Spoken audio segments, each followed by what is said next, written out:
the birthday lunch. Late birthday lunch.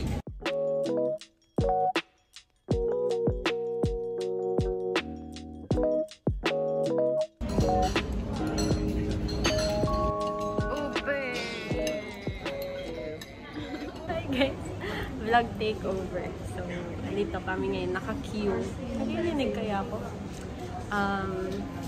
Pang 22 pa kami. Tapos parang 14, 13 pa lang ata yung nasa loob. So, matagal-tagal pa.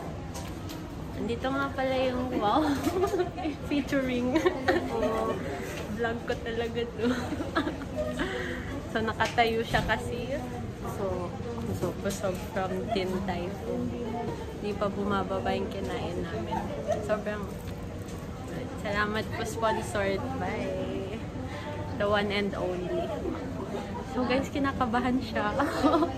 Kinakabahan ako kasi busog ako tapos surgery pa ako.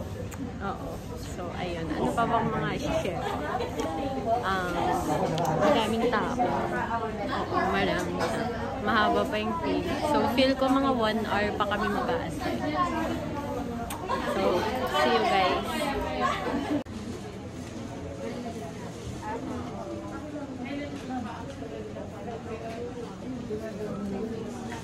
Right, I'll start with your left eye first. Very good. Other eye. A bit of light lang po. Very good.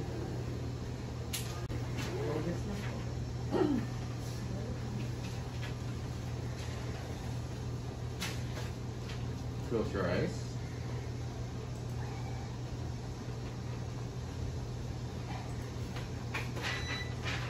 This time, Miss Smile, I need you to open both eyes as wide as you can. Okay, open wide, wider, and steady.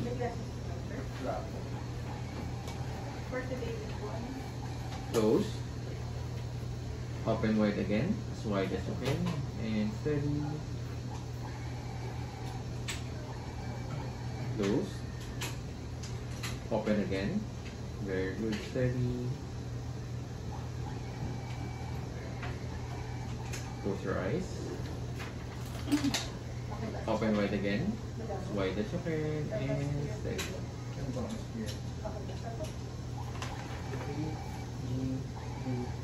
Close your eyes. Makapal yung cornea ng ito. Ibig sabihin, even after the procedure, makapal pa yung stages na matitira. So, having said that, so here in our center for all our patients, no, regardless of the grade, regardless of the procedure, basta if there's any changes of grade, that could still happen in your eye kasi katulad ikaw, bata ka pa, so only 22, possibly na pwede magbago pa yung mo, no? Pero syempre, what we can only treat is the grade that we're getting at present, no? So, makuha natin sa ngayon. Yeah, should there be any change of grade, we attach on its own within 24 hours. No? So we just advise lang all our patients after the procedure, you rest your eyes. With the laser, yeah, treating the cornea. Okay? Questions pa? Wala na? Okay, sige po. Pahintayin nyo naman sa labas. And congratulations pala. Kayo pala yung nananalo sa vlog palusa. Sige po, you can meet outside. Okay, sige mo po. Palit ka ng slippers na within 24 hours, more seat time. Gadget, usually pwede naman, kaso minimal lang. No? So medyo blurry pa kasi yan, watery feeling after the procedure. Pero you can see the difference naman na with the glasses. No? So after nyo, pwedeng kumain. No? So, tapos pag uwi, tulog na kayo. So during making hours lang mapagpatak ng gamot, ha? So pa nakatulog kayo, hayaan nyo lang. Pag ising nyo, doon nyo i-continue yung medication. So until mabuo yung every 3 hours. Then shifted kayo sa every 4 hours. Na? So always check yung medication, man. May pagkataon sana may lagay sa rin, mas better. Para malamig siya pag pinasama. Yung items niya, na? So kung may pain, occasional, usually paracetamol na sa may pinas. Na? Okay. So, kain nyo. Oh, ano yun? Yeah.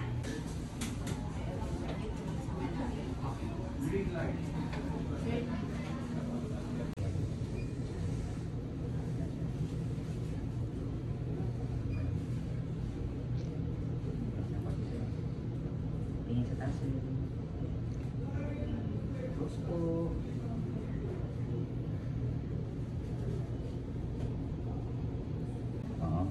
Remember, sanay mami malaking glasses. Sayang. Kasi ganun din eh. Palit kayo ng palit eh. Di ba? Alright. Palit pa din, di ba? Dapat palit. So, hindi mo pa... May nakikita ka na, right? Pero medyo watery lang. You take care of the flap. Ang importante sa atin yun. Flap, flap, flap. Nothing else. Alam ko kasi lang. Just look at the flap first.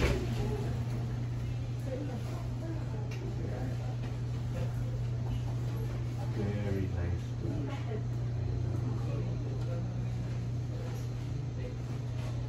Very nice. Pretty good, pretty good. Okay. Just after the... For the LASIK.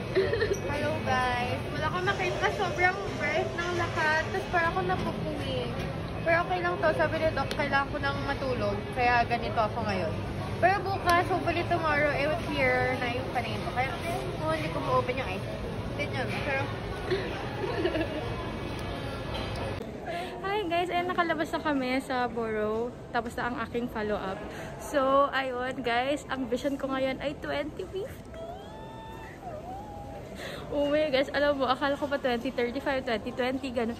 Pero better than 2020 ako. So, 2050 na yung vision ko. Pinatanggal na yung cover ng mata ko. Ano to? Ano yung goggles. So, I'll be using ito na lang. Pero medyo blurry pa. Pero alam ko may improve pa siya. Grabe, nakikita ko na sobrang layo. Yung octagon doon na hindi ko makita, nakikita ko na. Okay guys, thank you for watching. Dito ko na-i-end tong Borough na vlog. I'm so happy. Nakikita ko na yung wala na akong glasses guys. Sobrang bait nila. Sobrang bait ng doctors. The staff, sobrang accommodating. Grabe, nurses, as in, I recommend Borough LASIK Center guys. As in, kung kayo natatakot guys, hindi, kasi sobrang bait ng staff doon. Ayun lang naman, paalam ulit ako. Bye-bye! Paalam!